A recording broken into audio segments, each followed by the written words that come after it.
Here's a look at a recap of your markets on this Friday, the 15th day of August. Another crazy and fairly volatile week in the markets this week. Of course, today, most everyone was waiting to see what Secretary Brooke Rollins said in Texas after her announcement of her press release affected the futures markets yesterday. We were in a wait-and-see mode to see exactly what was said today. A lot of the concern was over whether or not there was going to be an announcement of the reopening of the southern border, and that did not come with the press release today, or the press conference, rather. There was no date or no timetable at all stated for that. Most of the information was just about fighting the New World screwworm and keeping that problem pushed down into Mexico.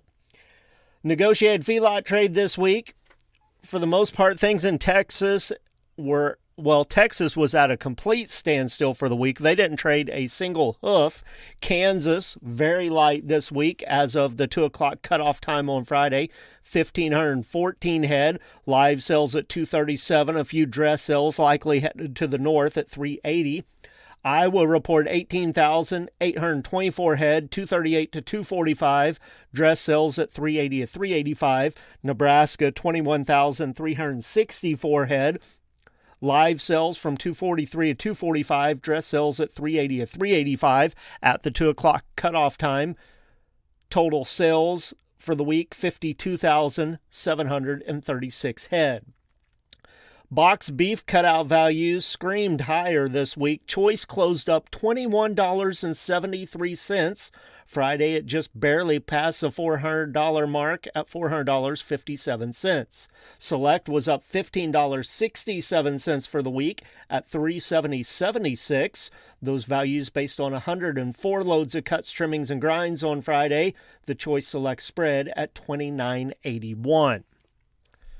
Taking a look at the futures markets on the Mercantile Exchange.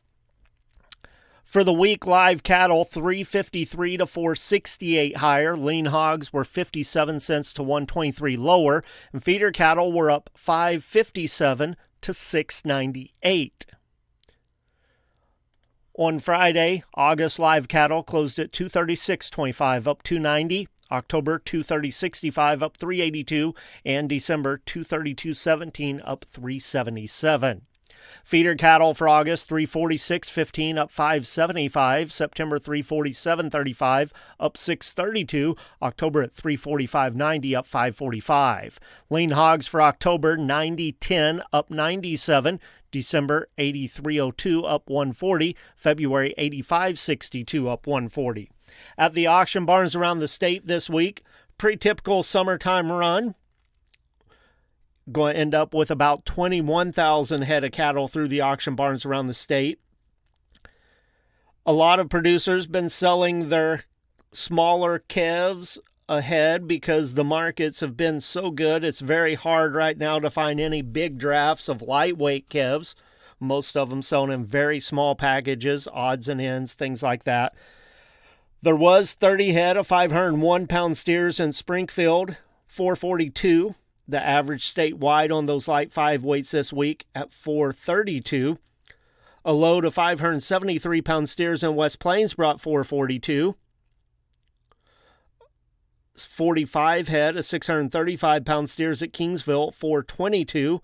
27 head of steers, 655 pounds. F&T Livestock Market in Palmyra sold at $412.75.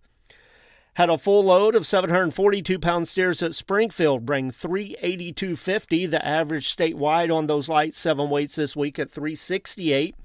In Palmyra, they sold a gooseneck load of 758-pound steers at $375. Joplin Regional Stockyards sold a load of 803-pound steers at $348. 2 loads of 896-pound steers at $342.50, and then a load of 922-pound steers at Lolly Brothers Livestock Market in Macon brought $338. Taking a look at the heifers, kind of the same story here. Extremely difficult to find any big drafts of lightweight calves right now. 24 head of 539-pound heifers at Callaway Livestock Center brought $410. The average statewide this week on those light 5-weight heifers at $3.86.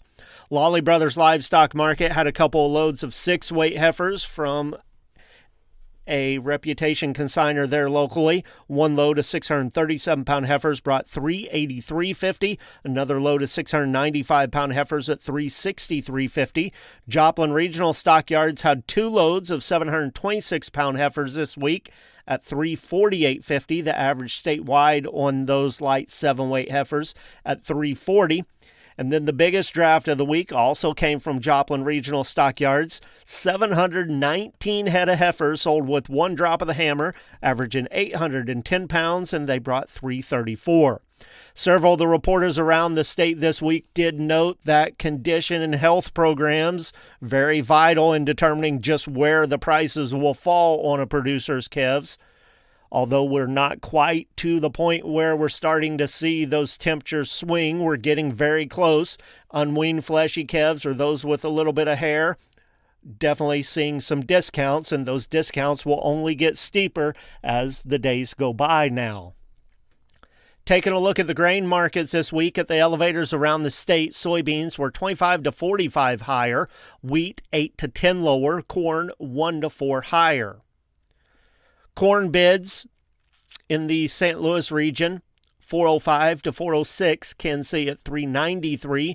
Soybean bids in St. Louis, 1020 to 1028, Kansas City at 967. Then wheat bids in St. Louis, 471 to 479. Taking a look at the Board of Trade for the week there, soybeans were 54 to 55 cents higher. Wheat was 8 to 11 lower. Corn was mixed 1 lower to 1 higher.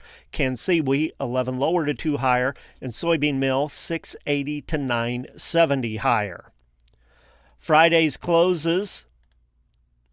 September corn up 8 3/4, 383 3/4. December at 405 1/4 up 8. March at 422 1/2 up 8 1/2.